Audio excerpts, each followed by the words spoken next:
नवकथामृतं तप्तजीवनं कविभिरीडितं कल्मषापहं श्रवणमंगलं श्रीमदाततं भुवि गृह्णन्ति ये भूरिदा जनाः।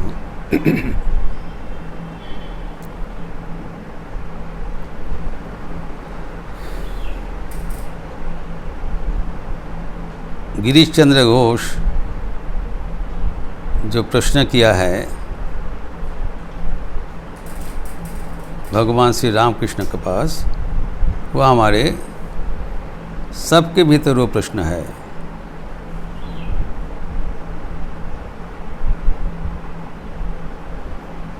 हमारे उपाय की, what is the way out, how to realise God within our limits and constraints. हमारी जो सीमाबद्धता है, जो शारीरिक मानसिक अवस्था है, पारिवारिक अवस्था है, सामाजिक अवस्था है, ये सब के परिप्रेक्ष्य में हम कैसे ईश्वर लाभ करें। और ठाकुर का सीधा सादा जवाब, भक्ति सार।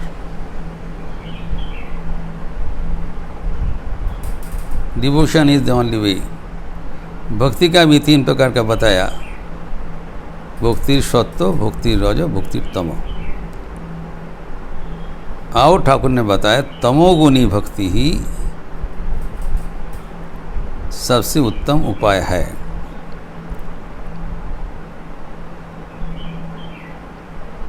भगवान के पास व्याकुल होकर जबरदस्ती से प्रार्थना करना क्यों नहीं दोगे। जबरदस्ती तभी होता है जब बहुत अपनापन होता है। जैसे बच्चा माँ को पास जाके प्रार्थना करते हैं, क्यों नहीं दोगे? क्योंकि बच्चा के पास सबसे अपना है अपनी माँ। दुनिया में कोई माँ के जैसे अपनी नहीं है। तो इस सलाह के भीतर ठाकुर के एक प्रच्छन्न इंगित है, जब तक ईश्वर को निजी माँ का जैसे नहीं समझ पाओगे, तब तक व्याकुलता नहीं होगी।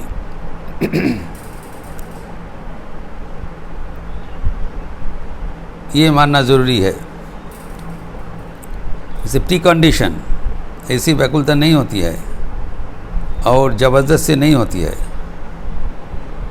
लेकिन ये है उपाय। और जिसे बताया तुम मेरी अपनी माँ हो, क्यों नहीं दर्शन दोगे। ऐसी व्याकुल होकर ज़बरदस्ती करने से भगवान को मजबूर होके दर्शन देना पड़ेगा। We may not have competence, we might not have reach that time. अभी तक दर्शन करने के समय आया नहीं, लेकिन ज़बरदस्ती करने से, भगवान कृपा करने से मजबूर हो जाते हैं। भगवान स्वयं स्वीकार कर रहे हैं, ये उनका एक कमियां है, वीकनेस ऑफ गॉड। जो प्रार्थना कर रहे हैं उसका योग्यता विचार नहीं करते हैं। ये योग्यता विचार का जटिलता हमारे मन में है। Whether I am eligible, eligibility criteria ये हमारा अपना रचना हुआ है। We have defined our eligibility, not God. God तो नहीं बताया, बच्चा को तो नहीं पूछते हैं तुम्हारा क्या क्वालिफिकेशन है बताओ, तो हम क्यों दर्शन देंगे। बच्चा पुकार रहे हैं, दर्शन करने चाहते हैं, देना पड़ेगा। ये तो मतलब है। तो यहाँ पर ठाकुर के जो निर्देश है, अभी गिरीश घोष बोल रहे हैं, आप ही तो हम लोग का ये बाण सिखाया। ये महत्वपूर्ण बात है। उनको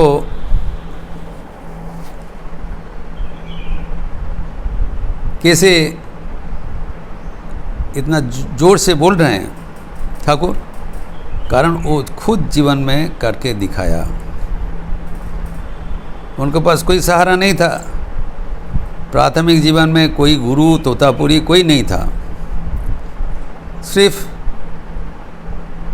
व्याकुलता से माँ के पुकारा, कितना रोया, तो आखिर में ज़बरदस्ती किया। खड्ग लेके खुदकुशी करने के लिए आगे बढ़ गया और माँ को उसको दर्शन देना ही पड़ा। तो खुद करके दिखाया और खुद अनुभूति है, इसलिए ठाकुर के बानी में इतना जोर है। अभी कहते हैं जो दर्शन हुआ या नहीं हुआ, इसका लक्षण है। ये गुरुत्वपूर्ण है। हम सोच सकते हैं ठीक है, मैं बहुत व्याकुल होकर प्रार्थना किया और एक दर्शन हो गया, शायद भगवान ने आके दर्शन दिया। कभी कभी होता है ऐसी गलतफहमी, भ्रम हो जाता है। इसीलिए कन्फर्मेटरी साइंस अभी बता रहे हैं। कैसे पता चलेगा जो दर्शन हुआ? बोले लक्षण है, समाधि होती है। तो समाधि एक बड़ा बृहद विषय है। हम जानते हैं समाधि का जो उल्लेख है अष्टांग योग मार्ग में है। यम नियम आसन प्राणायाम प्रत्याहार धारण ध्यान समाधि, 8 स्टेप अतिक्रम करके हमें आखिर में समाधि होता है। समाधि का संक्षिप्त रूप से जो अर्थ है वो है योग चित्त वृत्ति निरोध। हमारा मन का शांत भाव, समाहित भाव, मन शांत हो जाता है। मन में नाना रूप वृत्ति होता है, modifications of the mind that gets settled, mind become still. कोई भी उपाय से समाधि हो सकता है। निष्काम कर्म से हो सकता है, भक्ति से हो सकता है, ज्ञान चर्चा करते हुए होता है और ध्यान करते हुए होता है। कोई भी हो, समाधि एक मन का अवस्था है। और यहाँ पर जो पंथा बताया, व्याकुल होकर रोकर प्रार्थना करने से वही अवस्था प्राप्त होगा। ध्यान भजन करने के बाद नहीं बताया, सिर्फ व्याकुल होकर प्रार्थना, जबरदस्त प्रार्थना, वन पॉइंटेड डिवोशन उनको चाहिए। लेकिन उसका दर्शन का लक्षण एक ही होगा, समाधि। तो समाधि में क्या होता है, कैसे साधारण नॉर्मल प्रक्रिया से होता है, वो जानने से तब पता चलेगा। इसीलिए कहते हैं समाधि 5 प्रकार होता है। तो समाधि कैसे होता है पहले जानने से ये प्रकार भेद हमें समझ में आएगा। राजयोग में कहा गया है, हमारे जो आध्यात्मिक चेतना है, शक्ति है, वो सुप्त रूप से है, विकसित नहीं है। It is in a dormant form, our spiritual consciousness in everyone. वो हमारे रीढ़ का हड्डी के नीचे एक केंद्र है, वहाँ पर वो विराजमान है। इसको कुंडलिनी शक्ति कहा जाता है। At the bottom of the spine. और जब हम साधन करते हैं धीरे धीरे वो सुप्त शक्ति जागरित होता है, इट बिकम्स अवेकेंड। इसको कहा जाता है awakening of kundalini, spiritual energy. पहले तो डॉर्मेंट है, पोटेंशियल है, तो जब इसको जागरण होता है तब इसका यात्रा नीचे से ऊपर तक चलता है और आखिर में इनका यात्रा का डेस्टिनेशन, गंतव्य है at the top of the brain, मस्तकोपरि, शिरोपरि।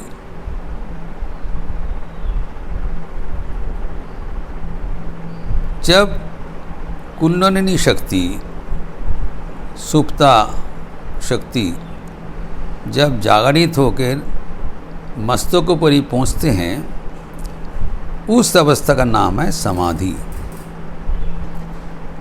ये सीधा बात है। तभी जी इनका यात्रा पथ है, that is along the spinal cord. इसमें उनका विभिन्न स्थान है जो अतिक्रम करके जाना पड़ता है। When train starts from source to destination, बीच में इंटरमीडिएट स्टेशन होता है। तो इसे ही कुंडलिनी शक्ति का जो यात्रा शुरू किया, सोर्स है, स्टार्टिंग पॉइंट है at the base of the spine, जिसको मूलाधार कहा जाता है। ये जो स्टेशंस का नाम है चक्र, प्लेक्सस टेक्निकल टर्म है। इसके ओरिजिनेटिंग स्टेशन हुआ मूलाधार चक्र at the base of the spine. Next halt है स्वादिष्ठान। ये ऑल स्पाइनल कॉर्ड में है, रीढ़ की हड्डी के भीतर ही है, बाहर नहीं है। तो उसका स्थान कहाँ पर होगा, at what height, corresponding to the genital organ. हमारे जो जनन केंद्र है, वहाँ से अगर हम एक लाइन खींचे up to the spinal cord, जहाँ पर क्रॉस सेक्शन होगा, वही है स्वादिष्ठान चक्र का अवस्थान। तो पहले जागरित होके पहले स्वादिष्ठान में आएगा, नेक्स्ट स्टेशन। इसी 7 स्टेशन है। So second halting point is Manipur compared to our नाभि, नेवल सेंटर। नाभि केंद्र से जो बराबर है स्पाइनल कॉर्ड में, वो मणिपुर है। साधारण जीवों का कुंडलिनी का आवागमन इतना तक ही रहता है, मूलाधार, स्वादिष्ठान एवं मणिपुर। जब आध्यात्मिक जागरण होता है तब it comes to the 4th station compare to the corresponding to the heart, हृदय चक्र, उसको अनाहत कहलाता है। जब अनाहत चक्र में कुंडलिनी शक्ति का उत्थान होता है, तभी हमारे आध्यात्मिक जीवन का शुरुआत होता है, इज बिगिनिंग। और इसके नीचे भौतिक जीवन है। जब यहाँ पर आते हैं तब जो साधक साधिका सोचते हैं ये क्या है, एक ही बिकम्स सरप्राइज्ड। ये तो कभी पहले ऐसी अनुभूति नहीं हुआ, बिगिनिंग ऑफ आध्यात्मिक अनुभूति। फिर इसके ऊपर जो है 5th चक्र जो है कोरिस्पॉन्डिंग टू दी थ्रोट, कंठ।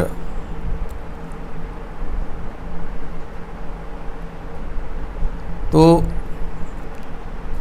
वो विशुद्ध चक्र है।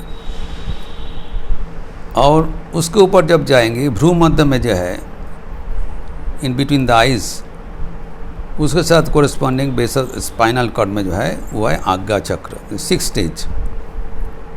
पिनाल्टीमेट and then at the top of the brain that is Sahasrara. उसके आगे नहीं जाएगा train. There is a destination station. वहाँ पर जाने से समाधि होती है. तो यात्रापथ हुआ. अब ये यात्रापथ में जो शक्ति का जागरण होता है उसका नाना प्रकार से उत्थान होता है. उनका यात्रा गति के अनुसार विभिन्न प्रकार का समाधि का उल्लेख ठाकुर यहाँ पर किया है. 5 प्रकार. प्रथम है पीपीडी का बथ, चींटी का जैसा. हम जानते हैं चींटी जब जाते हैं सीधा धीरे धीरे जाता है एवं वो इधर उधर हिलता नहीं, सीधा चलते हैं. And you feel that ant is rising from the bottom to top. जैसे चींटी आ जाते हैं वैसी एक अनुभूति होता है. That uniform smooth progress of the a vibration from the bottom to the top. ये है एक प्रकार का समाधि. जब जाते जाते ऊपर में पहुंच जाएंगे उस अवस्था में समाधि प्राप्त होगी. अर्थात दर्शन होने से ऐसी एक प्रकार से ईश्वर का अनुभूति होती है. पिपली का मत हुआ नंबर 1. दूसरा है मीन गति, लाइक ए फिश. फिश कैसे पानी में विचरण करते हैं और खेलते हैं, इधर उधर जाते हैं, इधर back and forth, this that. चींटिया बैक एंड फोर्थ नहीं जाएगा, सीधा चलेगा एक मुखी. ये ऐसे नहीं है, इधर उधर जाएगा ऊपर नीच. ये है मीन गति, तृतीय प्रकार का है. फिर पीपीडी के बाद मीन गति द्वितीय प्रकार का है. तृतीय है तिर्यक गति. इसको सर्प गति भी कहलाता है. सांप का जैसा. सांप सीधा नहीं चलता है, हिलते डुलते चलेंगे. वैसे करके वो शक्ति, कुंडलिनी शक्ति नीचे से वो रीढ़ की हड्डी से जाएंगे, वो सीधा नहीं जाएगा और बैक एंड फोर्थ नहीं जाएगा, हिलते डुलते जाएंगे, इधर उधर करते. तिर्यक वक्र गति, सरल गति नहीं. जो पिपली का है सरल गति, सीधा. ये है टेढ़ा, टेढ़ा वड़ा करके जाएंगे, वो फील होता है तिर्यक गति.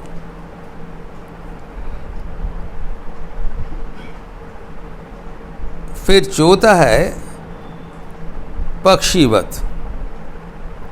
जैसे पंछी जाता है, पेड़ में रहता है, एक बार एक डाल में रहता है, दूसरा डाल में जाता है, थोड़ा थोड़ा इधर उधर जाते हैं, थोड़ा गया, थोड़ा इधर गया, थोड़ा उधर गया. बाय स्मॉल जंप्स, सीधा नहीं चलते, जंप्स. पिपली का जंप नहीं करेगा, सांप भी जंप नहीं करेगा. तो इधर इट जंप्स, स्मॉल जंप्स, पक्षी के जैसे इधर उधर जाते हैं. फिर आखिर में सहस्रार में पहुंच गया. और पंचम है कपी का जैसा, बांदर के जैसा. बांदर बैठे हैं, छलांग मार के एकदम पेड़ का चूड़ा में पहुंच गए. स्मॉल जंप नहीं, चुपचाप है, छलांग मार के चले गए. तो इसी कॉपी गति है बांदर का माफिक. नीचे महावायु है, ठाकुर कहते हैं, एकदम छलांग मार के सहस्रार में पहुंच गया, समाधि हो गया. तो 5 प्रकार का उपाय से समाधि होती है. लेकिन समाधि प्राप्त करने का ये ईश्वर लाभ का लक्षण है. समाधि कैसे होता है वो भी बताया, और क्या करने से समाधि प्राप्ति होगी, वही हमारे आध्यात्मिक जीवन का पूरा शास्त्र का जड़ है. सर्वशास्त्र में ही चर्चा है कैसे हम ये अवस्था प्राप्त करें। और जो साधारण भक्तों के लिए उपाय क्या है, उपाय बता दिया कि तमोगुणी भक्ति, और उस भक्ति अगर हम अपनाएं तो हमारा जो समाधि का प्रकार, ये 5 प्रकार से कोई भी प्रकार हो सकता है। फिर ठाकुर कहते हैं और भी समाधि का प्रकार है, इतना ही नहीं, उसका चर्चा हम अगले दिन करेंगे। ओम शांति शांति शांति। हरि ओम तत्सत। श्री रामकृष्णार्पणमस्तु।